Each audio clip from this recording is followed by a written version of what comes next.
Assalomu alaykum. Topskill tomonidan tashkil etilgan onlayn database darslariga xush kelibsiz. Demak, bugungi darsimizda sizlar bilan tablelar haqida gaplashib chiqamiz hamda detail buyruqlari borasida to'xtalib o'tamiz. Ya'ni detail bu data definition language degan narsani bildiradi hamda u nimalarni include qilishini, ya'ni o'z ichiga olishini hozir bugungi darsimizda sizlar bilan ko'rib chiqamiz.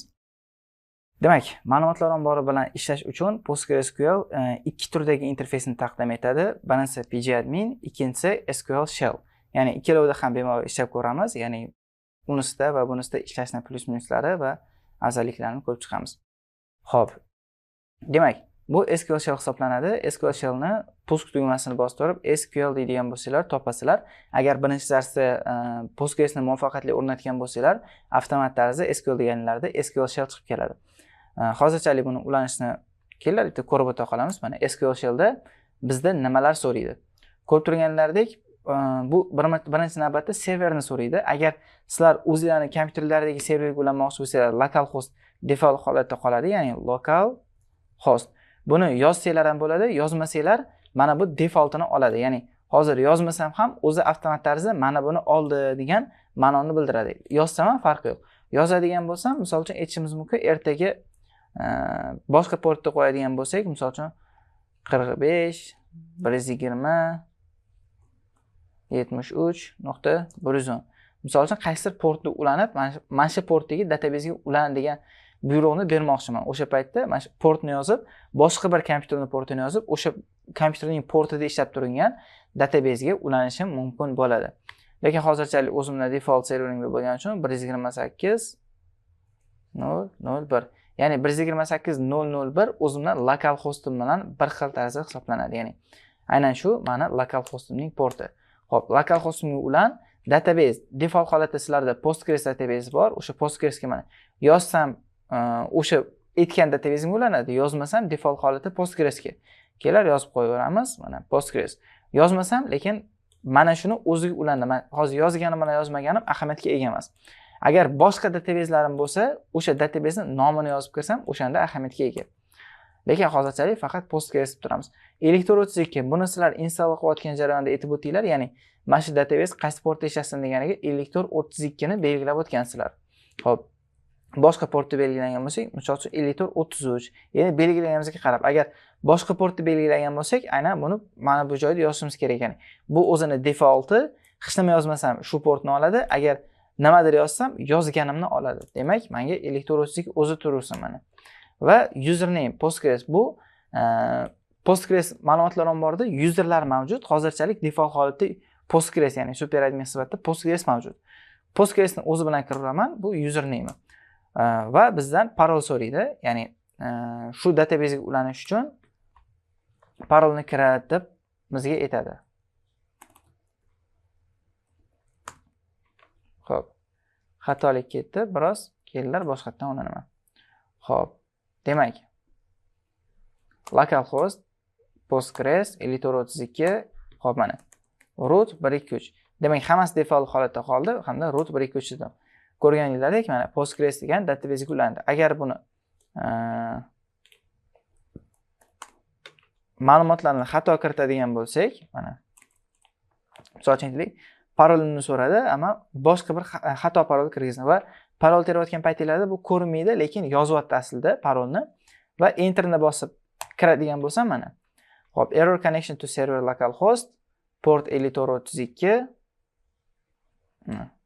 failed fatal password authentication failed for user mana. Demak, shu userimiz uchun nima bo'lgan ekan? Authentication xatolik berdi. Ya'ni bittaki qaysidir keyni bossanglar, o'z avtomat otib yuboradi. Demak, birinchi yo'limiz bu, ana endi ikkinchi yo'limizni ko'rib chiqamiz. Ikkinchi yo'limiz pgadmin yordamida. Pgadmin deydigan bo'lsanglar, sizlarga mana bunaqa qulay interfeysga ega bo'lgan bitta dastur taqdim etadi. Hop, u ham bizdan parolimizni so'raydi, parolni kirgizamiz mana. Database uchun alohida parol so'raydi hamda u databasening ichki internal parol, user paroli uchun boshqa parol so'raydi. Xo'p, parolni terdik va bizda mana ko'rib turganlaridek, bu yoqda nima qilib berdi? Xo'p, PostgreSQL 14-versiyada ishlayotgan ekanmiz. Databases, login group roles va tablespace. Xo'p, database degan narsa bizga muhim ahamiyatga ega. Ya'ni mana shu joyda databazlarimiz saqlangan bo'ladi. Mana sizlarda hozir default holatda faqatgina Postgres'ning o'zi va bemalol xohlaganlaricha database qo'shishlari mumkin. Kelar, men bugungi darsimiz uchun top skill degan bitta database hosil qilaman mana. Top skill degan database hosil qildim va ko'rib turganlaringdek u menga bir nechta narsalarni taqdim etadi mana. Case, catalog, event trigger, extensions, foreign data wrapper, language, application, schema hamda subscriptions. Buning ichida schema bizga muhim ahamiyatga ega hisoblanadi. Xo'p, kelinglar mana. Schemani ichini ochib, ichida nimalar borligini ko'ramiz mana. Ichini ochadigan bo'lsam, xo'p, bitta public degan schemasi bor, o'zining ichida ham mana. Ayni ko'rib chiqamiz. Xo'p, aggregates, collections, domains, FTS configuration, xolos bir qancha konfiguratsiyalar bor, function, foreign tables va mana bu table degan narsa muhim. Hozirchalik ichida hech qanaqa table mavjud emas. U tablelarni endi o'zimiz tomonidan ochib hosil qilib chiqamiz. Ana endi sizlar bilan tablelar haqida gaplashib chiqamiz. Xo'p, demak, ikki xil yo'l bilan kirish haqida gaplashib chiqdik. PostgreSQLni buni ko'p xususiyatlariga unchalik ahamiyat bermanglar. Asosiy ishlaydigan narsamiz schemani ichidagi, public schemani ichidagi tablelar hisoblanadi. Xo'p, qolganlarini birma-bir darslarda bosqichma-bosqich ko'rib o'tamiz. Xo'p, demak, PostgreSQLda ma'lumotlar table ko'rinishida saqlanadi. Table row hamda columndan iborat. Har bir column spesifik data type'ga ega. Ya'ni sizlar bilan ko'rib chiqqanidek, kelinglar mana ko'rsak, mashinalarda ro'yxati ID, begin, make, misol uchun maker bo'ladigan bo'lsa, character varying, model character varying bu bizni string bilan bir xil hisoblanadi. Price numerik bu bizni double bilan o'xshashib ketadigan son hisoblanadi. Xo'p, kelar endi ma'lumotlarning turlarini ko'rib chiqamiz. Small int 2 baytdan iborat, bu bizning shortga to'g'ri keladi. Aynan shortning chegarasidagi sonlarni oladi, ya'ni small int 2 baytdan iborat. Xo'p. Integer bu bizning intni razmeri bilan bir xil bo'lgan, o'sha int turdagi ma'lumotlarni saqlash uchun ajratilgan data type 4 bayt hisoblanar ekan int chegarasida. Begin bu bizni longga teng, ya'ni long chegarasidagi sonlarni qabul qiladi. Numeric, xo'p. Demak, 131.072 ta digitni qabul qilar ekan, ya'ni nuqtadan keyin aynan mana shu 131.072 ta songacha bo'lgan sonni qabul qilishi mumkin ekan. Ya'ni bu degani qolliqli, misol uchun 1.131.072 degan sonni ushlash uchun ishlatilar ekan. Xo'p, real 4 bayt hisoblanar ekan, 6 decimal digit precision, ya'ni nuqtadan keyin 6 ta sonni qabul qilar ekan. Xo'p, double precision nuqtadan keyin 15 tagacha bo'lgan qolliqli sonni qabul qilar ekan. Xo'p, serial 4 bayt integerning chegarasi, ya'ni serialni ishlash xususiyati, serialga agar qiymat bermasak, u auto increment bo'lib ishlaydi. U narsani ko'rib chiqamiz sizlar bilan. Hamda big serial bu o'sha longning chegarasi auto incrementda ishlaydigan data type hisoblanadi. Demak, keyingi data typelarimiz haqida gaplashib chiqamiz. Xo'p, char bu bitta harfni belgilash uchun ishlatiladi. Xo'p, here size number of characters to score fixed length string space padded on right to equal size character. Charda bitta qiymat beradigan bo'lsak, bir necha charakterlarni o'zi ushlash imkoniyatiga ega ekan. Xo'p, number of characters fixed length string space added on right equal size character. Demak, char va charakter ikkalovi deyarli bir xil ishni qilar ekan, shunchaki nomi bilan ikkita ekan. Demak, bu yerda klassifikatsiyada ko'rsatilgani bo'yicha ikkovi ham aynan nechta raqam berilsa, o'shanchaga raqamni olar ekan va misol uchun aytaylik, bu yerda aytilmoqchi bo'lgan narsa char dedik va 10 ta elementdan iborat bo'lsin deydigan bo'lsak, lekin user bizga ikkita element kirgizadigan bo'lsa, default holatda 8 ta probel bilan bu to'ldirib qo'yadi joyni. Ya'ni 10 ta bo'lishi majburiy. Joy 10 ta bo'lishi majburiy. 12 ta bo'ladigan bo'lsa 10 taga to'g'rilab qo'yadi, ya'ni ortiqchasini qirqib tashlaydi. Xo'p, demak, nechta berishimizdan qat'iy nazar joyni 10 tagacha egallar ekan, ya'ni fixed qilingan joy hisoblanar ekan. Ya'ni fixed length string deyapti bu yerda. Xo'p, varchar bu bizani o'zimizni string bilan bir xil va unga ham size berib limit qo'ysak bo'ladi. Misol uchun qanaqa misol keltirsak bo'ladi? Ismlarni oladigan bo'lsak, 10 tagacha harf kirgizish mumkin deb berib qo'yadigan bo'lsak, lekin bu misol uchun ikkita sim kirgizsa, ikkita harf kirgizsa, ikkita harfni o'zini saqlaydi, ya'ni probel bilan to'ldirmaydi. Shunchaki maksimal chegarasini o'zinigina biz taqiqlab qo'yamiz, ya'ni mana shunchagacha bo'lsin degan ma'noda. Character varying bilan varchar ikkovi bir xil narsa hisoblanadi. Shunchaki varchar character varyingning qisqartmasi hisoblanadi. Ya'ni varchar character varyingning qisqartmasi hisoblanadi. Xo'p, text bu juda katta uzunlikdagi ma'lumotlarni saqlash uchun ishlatiladigan data type hisoblanadi. Xo'p, va vaqtlarga keladigan bo'lsak, mana timestamp bu vaqtni saqlash uchun ishlatiladi. Mana without time zone, with time zone, xo'p, time. Without time zone, with time zone hamda interval bu ikkita vaqt oralig'ini saqlaydi. Ikkita vaqt beriladigan bo'lsa, oraliqni ushlash uchun saqlaydi. Demak, bu bizani o'zimizni Javadagi lokal date'larga to'g'ri keladi. Mana date o'zi ham bor, date o'ziga to'g'ri keladi bu. Xo'p. No time of date. Xo'p. Bir kun uchun faqatgina date'ni o'zini, ya'ni sanani o'zini saqlar ekan. Xo'p. Demak, ko'rib turganlardek qisqacha timestamp mana. Without time zone degani esinglarda bo'lsa, biz time zonalarini ko'rib chiqqan edik. Vaqtlar bir nechta time zonalari asosida olinardi. Time zonasi bilan saqlab qo'yish bor hamda time zonasiz saqlash bor. O'sha narsani o'zi avtomat tarzda bu narsa saqlab beradi. Xo'p.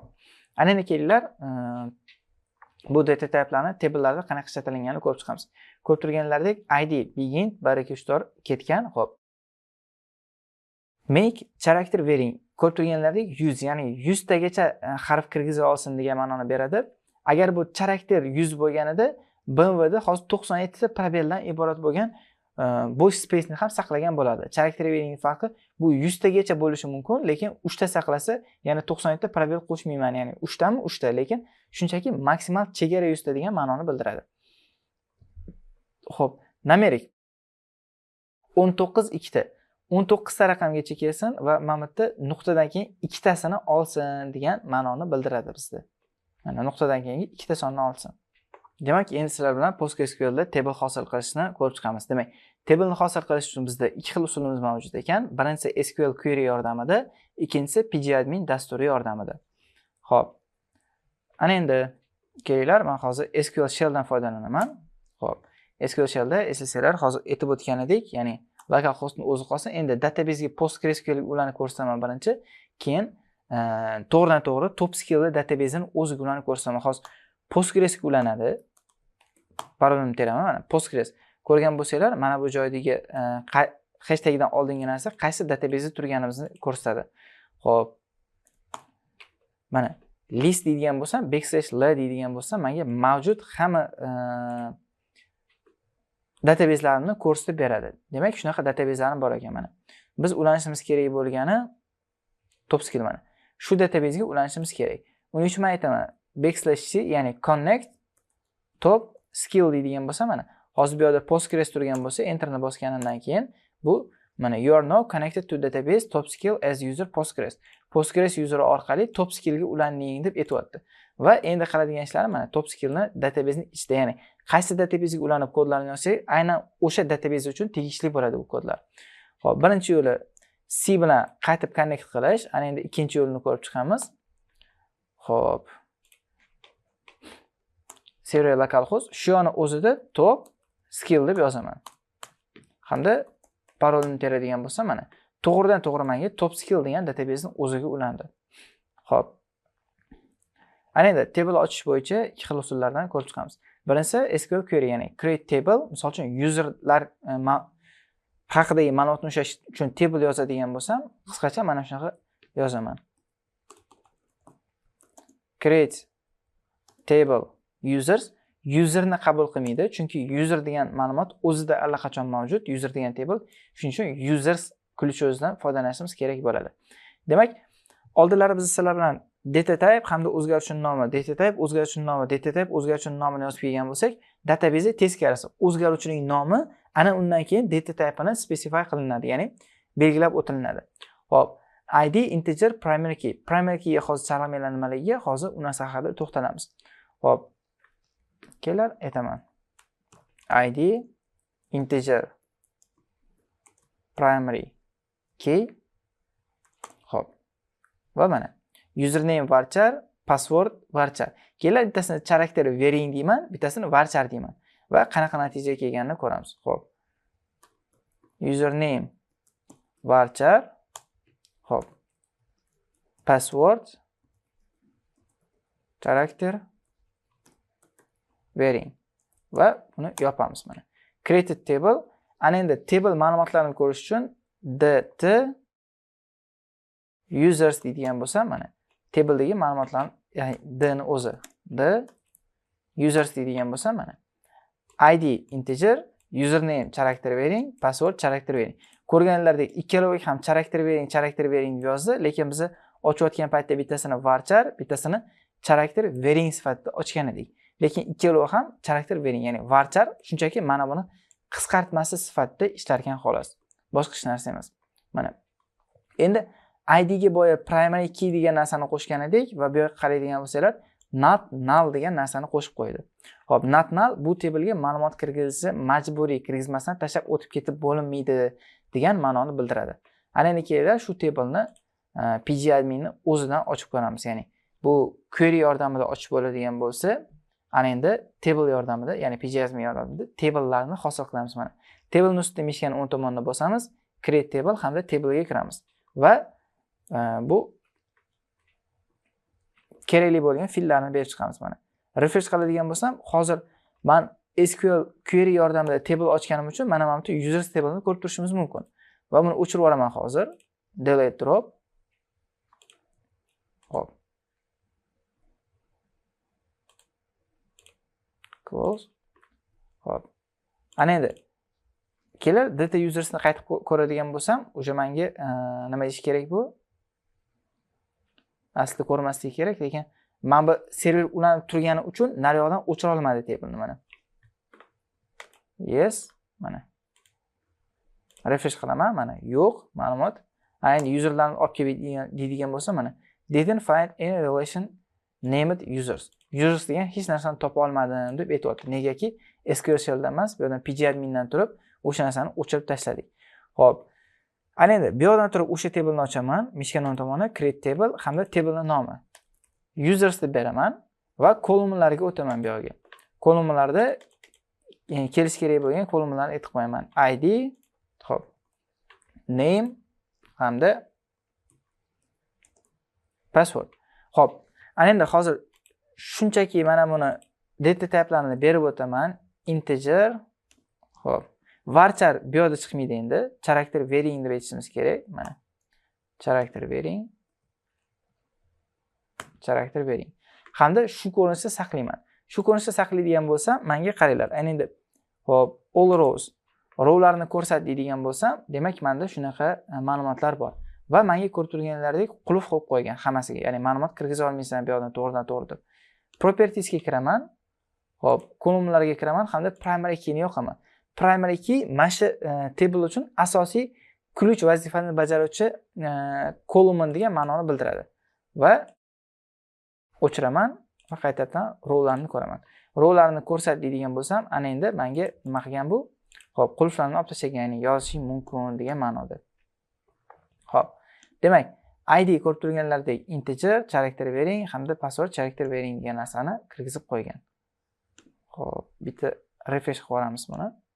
Refresh hamda view all rows. Xo'p.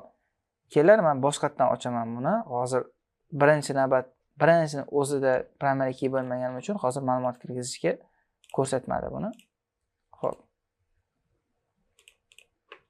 Table users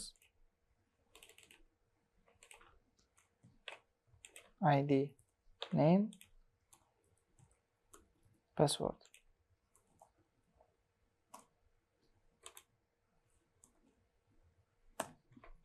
Integer.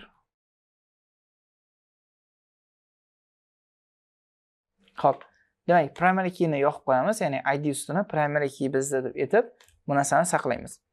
Hamda bu panel kerak emas. Mana ochamiz. Ochadigan bo'lsak, menga demak database ni versiyasi o'zgarganida hozir o'zgarish bo'lgan ekan. Mana bu yerdan to'g'ridan to'g'ri ma'lumot kirish imkoniyati bor edi. Kelar mana bunga ma'lumot qo'shish uchun hozirchalik tayyor query strukturadan foydalanamiz, keyinchalik uni tahlil qilib chiqamiz mana.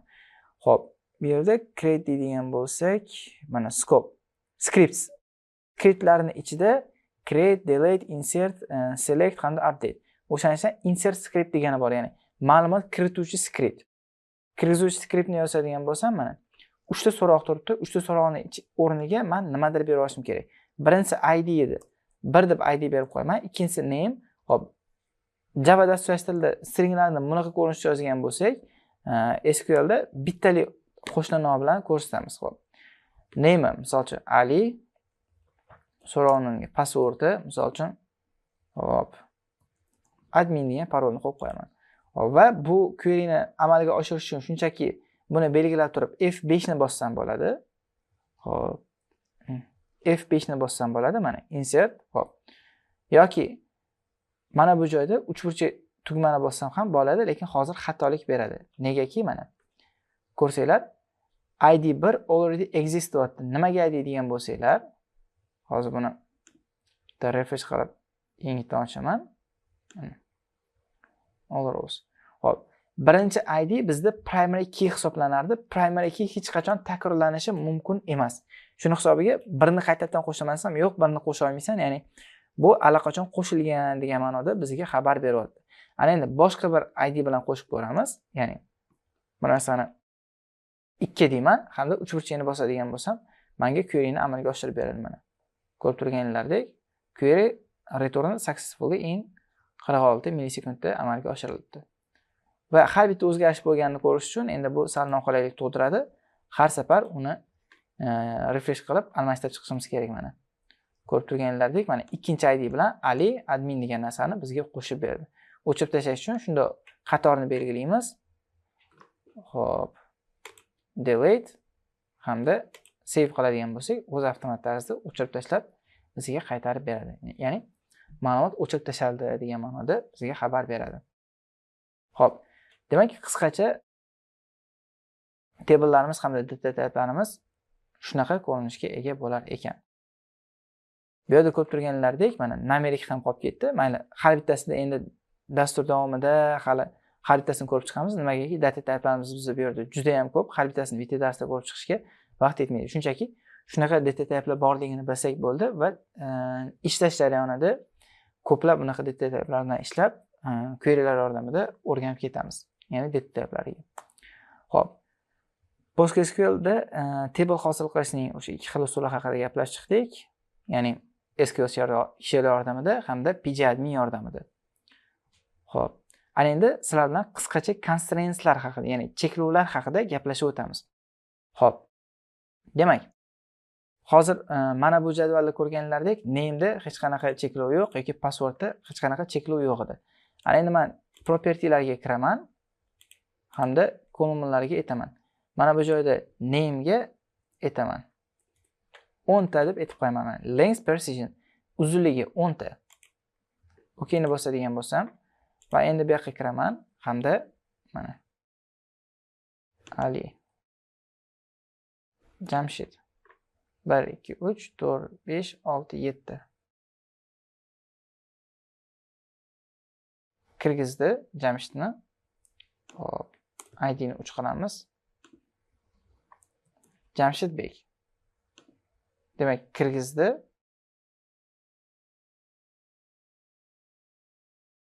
Kelinglar mana endi 3 4 5 6 1 2 3 4 5 6 7 8 9 10 yana 10 talik ism. Hop, uzunroq ism kerak. Misol uchun Mahi Chehra Bonu. Mana shu ismni kirgizaman deydigan bo'lsam, hozir qaranglar. Hop, xatolik beradi. Mana value too long for type character varying 10. Ya'ni 10 talik data type uchun bu juda ham katta degan ma'noni bildiryapti. Ya'ni bu narsa o'sha chegaramizdan oshib ketdi. Ya'ni harflar soni 10 tadan ko'p mana. 4 8 9 10 14 ekan mana. Bonuni olib tashlab turib, endi qaytadan bu narsani saqlanib qilib qo'y deydigan bo'lsam, menga insert deydi. Ya'ni 10 tagacha bo'lgan har qanaqa ismni qabul qiladi, 10 tadan ko'pini bizga xatolik berib qaytarib yuboradi. Demak, bu constraintlarning birinchi turi, ya'ni check constraintning ichiga kiradi, uni kodda ham yozsak bo'ladi, lekin buni o'zini tablelarda berib ketsak ham bo'ladi. Xo'p. Demak, databazda kolumnlarga nisbatan bir qancha constraint, ya'ni cheklovlar mavjud. Ulardan mana primary key birinchi navbatda uniquelikni ta'minlaydi. Hozir sizlar bilan ko'rib chiqdik, ya'ni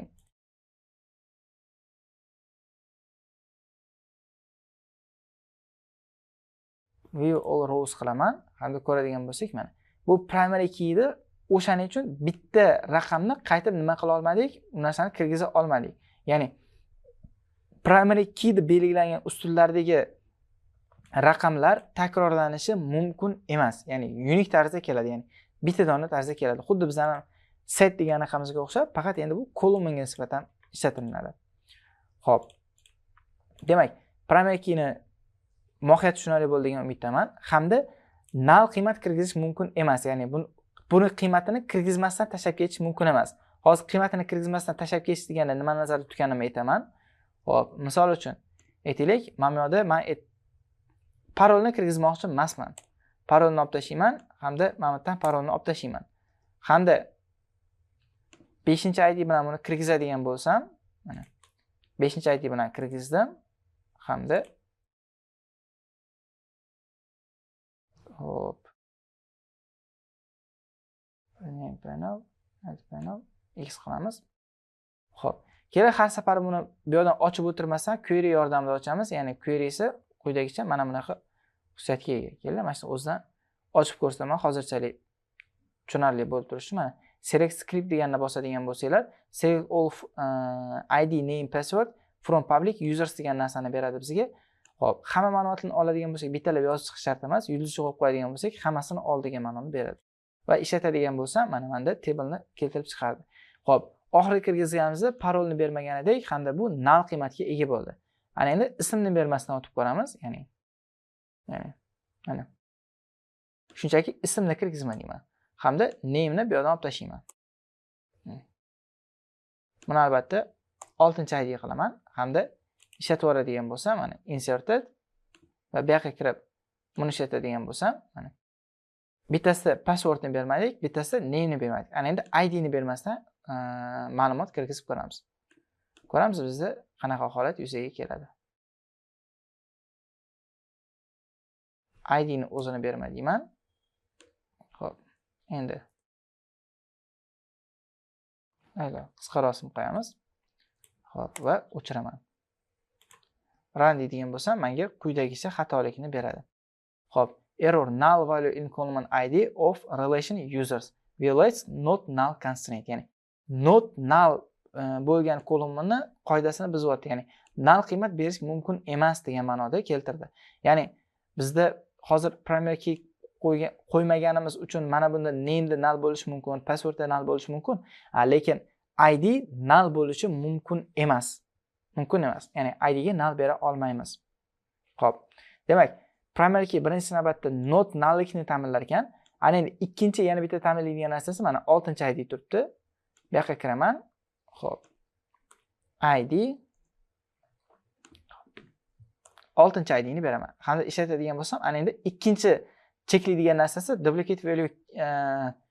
duplicate key value violates unique constraints users pk, ya'ni usersning primary keyini uniqueligini buzyapti. 6-value already exists, ya'ni allaqachon bunaqa kalit mavjud degan ma'noda qoidalarimizni buzyapti bu narsa. Demak, unique tarzda berishimiz kerak. Men 6 borida allaqachon 7 tani men berib o'tishim kerak. Hop, F5 ni bosadigan bo'lsam, mana kirgizdi va bu yoqqa kelaman. Bu yerdan ham F5 ni bosamiz. Mana ko'rib turganlardek, mana 7-ID bilan bizga userimizni kirgizib berganini ko'rishimiz mumkin bo'ladi. Xo'p. Demak, qisqacha shunaqa primary key degan narsamiz ikkita narsani ta'minlab beradi, ya'ni unique bo'lish hamda not null bo'lishini ta'minlab beradi, ya'ni takrorlanmasin va null qiymat kirgizish mumkin bo'lmasin. Xo'p.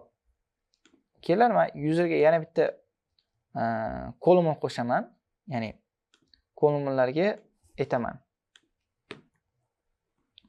Phone number deyman. Xo'p. character varying bo'lsin. Hamda bu mana not null primary key turibdi. Not nullni yoqib qo'yaman mana. Not null yoqildi. Hamda okay. Xo'p. Not null oldingi yuzlarimda ham bu null qiymati bo'yicha qolib ketish ehtimoli bor. O'shaning uchun o'zgartiriladigan kolonga not null qo'yib bo'lmaydi deb menga aytibdi. Unda constraint ga kiramiz. Xo'p, not null kerak emas. Constraint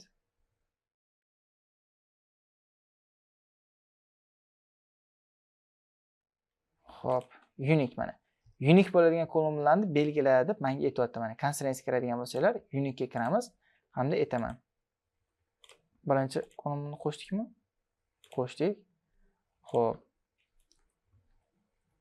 Unique key phone number. Bu istalgancha o'zingizlar tomonidan beriladi, ya'ni nima nom berish farqi yo'q, qizig'i yo'q.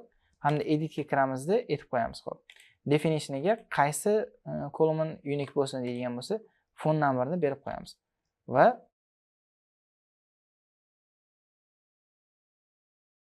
phone number bg default mana shu holatdagi masalan olsin. Hamda save qiladigan bo'lsak, bizga bu olib bermadi.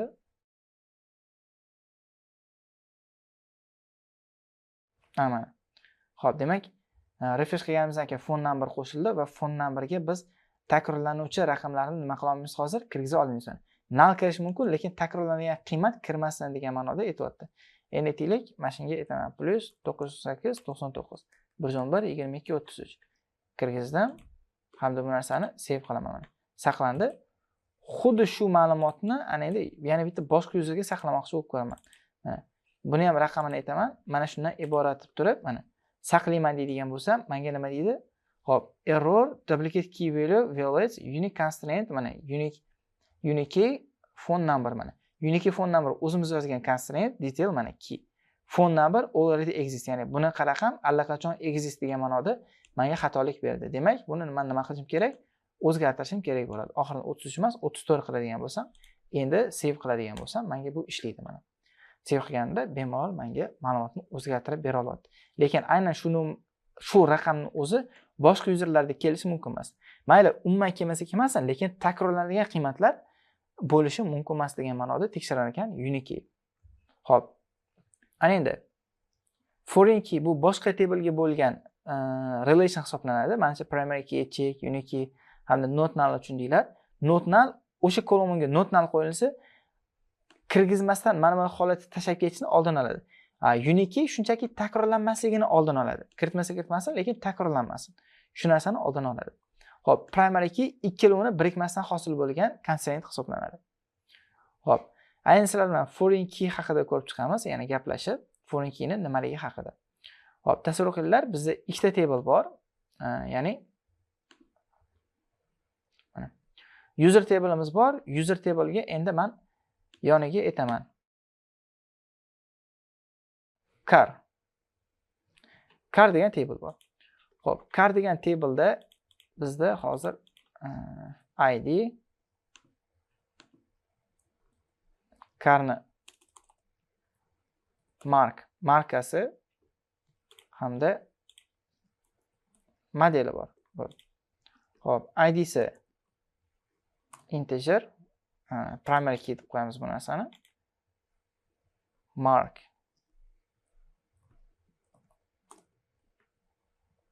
character varying model character varying. Endi buni ulayotgan holatimizda qaranglar. Userlarning mashinalari bor degan ma'noda aytib ketaman, ya'ni mashinalarning egasi bor, ya'ni user id deb berib ketaman, user id hamda bu yoqqa aytaman. Hop, userning id isi integer deydi mana. Integer. Ana endi edit qismiga kiramiz, mana editni ochamiz hamda edit emas, boshqa joyda mana. Xo'p, constraint foreign key, ya'ni tashqi tabelga qaysi tabelni bog'lash uchun. Xo'p. User car fk, ya'ni foreign key. Bu ixtiyoriy o'zingiz tomonidan berilgan nom va aytaman. Kolonlar. Select and item. Local kolonidagi qaysi kolon? Local columndagi user ID kolumin reference qismi userlar jadvalidagi ID ustuniga. Xo'p. Endi add qilamiz hamda buni save qo'yamiz. Xo'p, car ma'lumotlaridagi mana select script car ma'lumotlaridagi mana shu narsalarni olib keladigan bo'lsam, endi men ID mark model user ID degan narsa turibdi. Bu narsani kelinglar, men hozir sizlarga o'zimizning oddiy notebookdagi Excel yordamida tushuntiraman buni. Xo'p, bitta yangi blank dokument ochamiz hamda mana shu table'ga ma'lumotlarni kirgizamiz. Misol uchun tasavvur qilinglar, bizda shunaqa narsa bor. Xo'p, user table mana bu. Mana. Bu user table deb oladigan bo'lsak, misol uchun birinchi 4 ta userimiz bor. Misol uchun Ali, Vali, Sobir, Nodir. 4 user bor va 4 user misol uchun O'zbekistonda yashaydi, Rossiyada yashaydi, USAda yashaydi, bunisi yana O'zbekistonda yashaydi. Demak, user hamda ularning qayerda yashash haqidagi ma'lumotlari bor. Ana endi bizda yana bitta car table bor. Mana buni alohida table deb qaraydigan bo'lsak, adashmasam mana shu yerda belgilab qo'yish mumkin edi.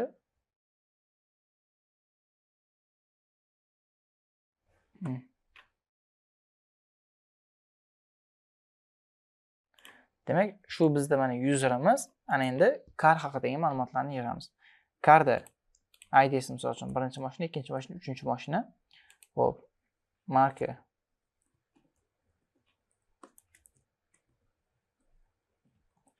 uchta Chevrolet. Xo'p.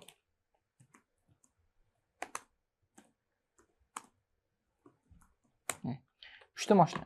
Va uchta mashinani egalari bor deb tasavvur qilaylik, mana. Xo'p. Birinchi mashinaning egasi 4-ID'li Nodir, ikkinchi mashinaning egasi xo'p, birinchi ID'li Ali, xo'p, uchinchi mashinaning egasi 3-ID'li mana Sobir. Ana endi men ma'lumotlarni olib kelayotganda so'rovda qanaqa biriktiraman? Bu foreign key hisoblanadi, ya'ni mashinaning egasini aytib qo'yish uchun butun bir ma'lumotlarni yana qaytadan buni yoniga yozib chiqmayman, shunchaki aytaman. Xo'p, birinchi raqamli Chevrolet Cobalt egasi kim deydigan bo'lsam, userlar table'idagi 4-ID turgan odam Nodir deb chiqarib beradi. Ya'ni foreign key aynan boshqa table'ni ID'siga ulanib, o'sha butun bir rowni bunga ulab berish uchungina ishlatiladi xolos. Ya'ni Chevrolet Matiz 3-ID'li Chevrolet Matiz'i egasi kim deydigan bo'lsam, userlar table'ini mana bu foreign key ustunida 3-ID berilgan ekan. Demak, userlarda kim 3-ID da turgan bo'lsa, o'sha mana shu mashinaning egasi degan ma'noda bizga xabarni yetkazib beradi. Ya'ni bu yerda butun bir foydalanuvchining ma'lumotlarini saqlaymiz, shunchaki foydalanuvchining ID'sini saqlaymiz, ID'si orqali ma'lumotlarga murojaat qilish imkoniyatimiz bo'ladi. Foreign key qisqacha qilib tushuntirganda mana shunaqa xususiyatga ega. Xo'p. Demak, qisqacha qilib aytganda aynan shu ko'rinishga ega. SQL query yordamida qanaqa yozamiz deydigan bo'lsanglar, mana create table misol uchun pasport, mana pasport yozayotganda mana misol uchun user haqidagi ma'lumotlar bor edi, integer ID integer, xo'p, primary key qo'yib ketamiz hamda serial number, seriya raqami var jar qo'yamiz hamda user ID ga aytaman. Foreign key, xo'p, references, xo'p, usersning ID kolumniga deb aytib qo'yaman bu narsani. Xo'p, bu reference qism, ya'ni foreign key bo'lsin hamda tashqi table'ga reference, ya'ni aloqa o'rnatsin, user table'ning ID kolumniga mana shu user ID'ni bog'lab qo'y. Xuddi biz hozir pgadmin da qilgan ishimizni ta'minlab beradi. Va enterni bosadigan bo'lsam, xo'p, syntax error. Xo'p. Demak, password, ID, serial number hamda reference o'zini qoldiraman. Demak, data type'ini bermasdan o'tib ketamiz buni. Passport, integer, number, mana. Bu narsani integer deb belgilab qo'yishimiz kerak edi. Ana endi create table qilib berdi hamda data passport deb qaraydigan bo'lsam, menga quyidagicha ma'lumotni chiqarib beradi mana. Pasportda d.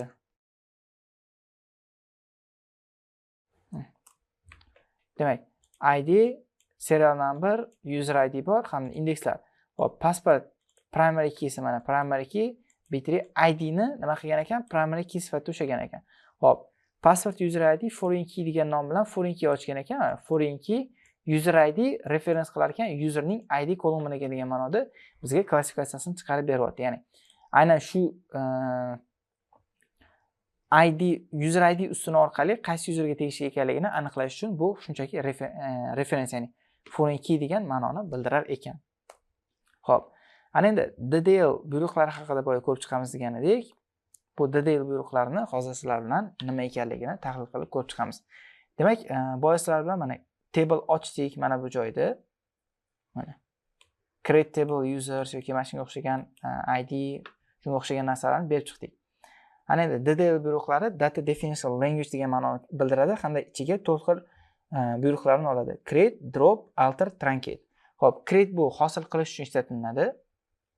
Kelinglar mana. Data deyman. Car, passport hamda users degan table'larim bor. Bu yerdan ham mana ko'rishim mumkin.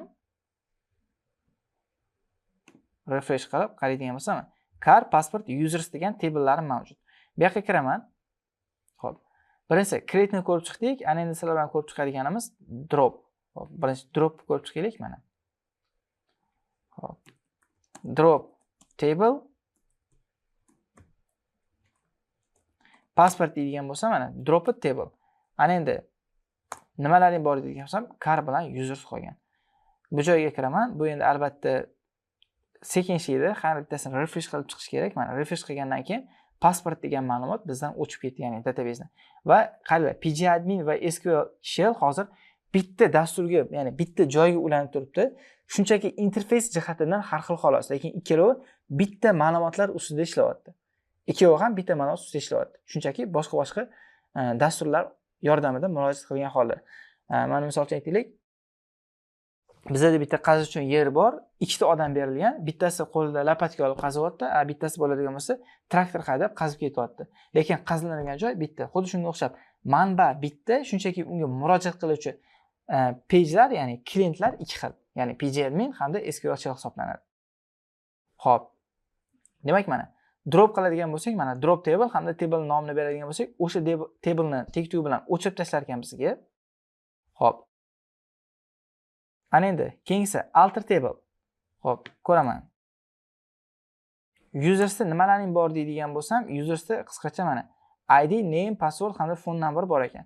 Ana endi men users table'iga yana bir nimadir qo'shib qo'ymoqchiman. Qo'shish uchun yoki ayirib tashlash uchun biz alter table buyrug'idan foydalanamiz. Xo'p, misol uchun alter table users add column, misol uchun aytaylik, email varchar. Mana email kolumnini qo'shib qo'ydim.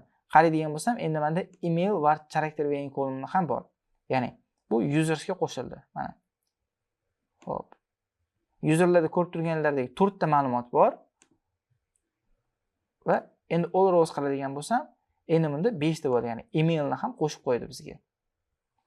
Xo'p, ko'rib turganlardek ikkovi bir xil bitta serverga ta'sir qilyapti, ikkalovi ham.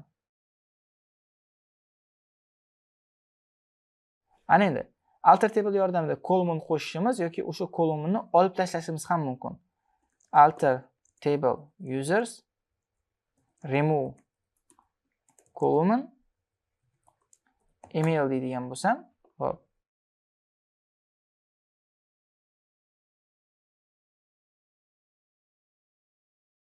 Hop, alter table users remove column email. Xo'p, demak shunaqa paytda mabodo sintaks jihatidan qiyinchilik bo'ladigan bo'lsa, endi avval aytib o'tganimdek, bitta dasturlashtirishni boshdan oxirigacha sintakslarni yodlashimiz shart emas. Qiyinchilik tug'ilgan holatda alter table remove column example deb beraman. Mana remove column PostgreSQL. Xo'p. Demak, bizda kelar ekan alter table nima? Drop column, ya'ni remove emas, unda drop ishlatilgan ekan. Xo'p. Remove ni o'rniga drop column deb aytaman hamda alter. Qara deydigan bo'lsam, endi menga email degan nima chiqadi? Chiqarib tashladi.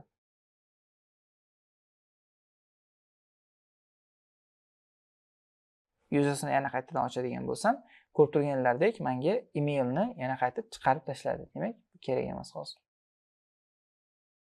Xo'p. Demak, qisqacha alter table yordamida biz unga constraint qo'shishimiz ham mumkin, column qo'shishimiz ham mumkin, columnni ayirtishimiz ham mumkin. Demak, tabledagi bo'ladigan o'zgarishlarni alter table yordamida qilsak bo'lar ekan. Xo'p. Va truncate table users. Ana endi ko'rib chiqamiz. Misol uchun select all from users, bu userlar ma'lumotini hammasini olib chiq degani, ko'rib turganlaridek bir nechta ma'lumotlar bor ekan. Kelar carni ko'ramiz. Select all from car. Xo'p, carda yo'q ekan, mayli users. Userlarni truncate qilaman. Truncate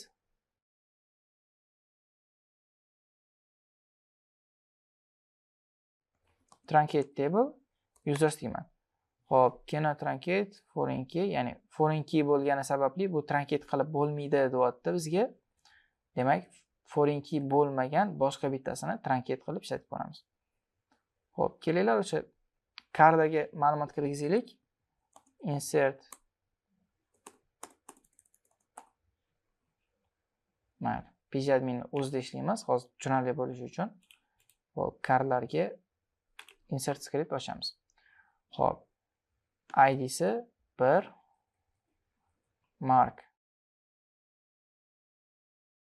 Chevrolet model Matiz birinchi userga va valuesni xohlagancha value berib ketishlari mumkin. Mana bu tarzda. Xo'p, copy qilaman. Chevrolet Nexia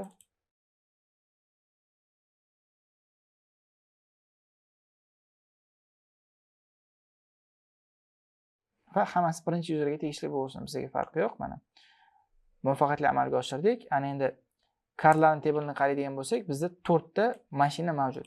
Ana 4 ta mashinada bizda ikki xil yo'l bor. Table'ni o'zini ma'lumotlarini tozalash, ya'ni bu yerda aytaman.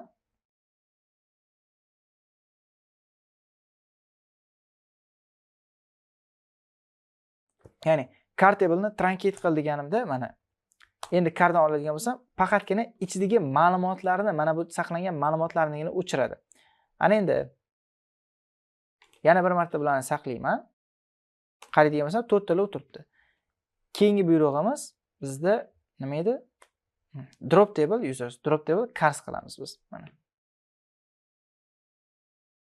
Drop table car. Endi carlardan hammasini olib keladigan bo'lsam, car degan table'ni o'zi mavjud emas. Mana carga insert qilib qaytadan beradigan bo'lsam, car doesn't exist deydi mana. Public car doesn't exist. Xo'p, delete demak bizda drop demak tek tugi bilan o'sha table'ni o'chirib tashlar ekan, truncate prosta o'sha table'dagi ichidagi ma'lumotlarni o'chirib tashlash uchun ishlatiladigan buyruq hisoblanar ekan. Xo'p, menimcha uchalon farqi bir-biridan tushunarli bo'ldi degan umiddaman. Create faqatgina hosil qilish uchun, drop tek tugi bilan o'chirish uchun, alter hosil qilingan table'ni ma'lum bir darajada o'zgartirish uchun, truncate table ichidagi ma'lumotlarni tek tugi bilan o'chirib tozalash uchun ishlatilar ekan. Demak, bugungi darsimiz qisqacha shulardan iborat edi. Keyingi darslarda ko'rishguncha xayr, salomat bo'ling.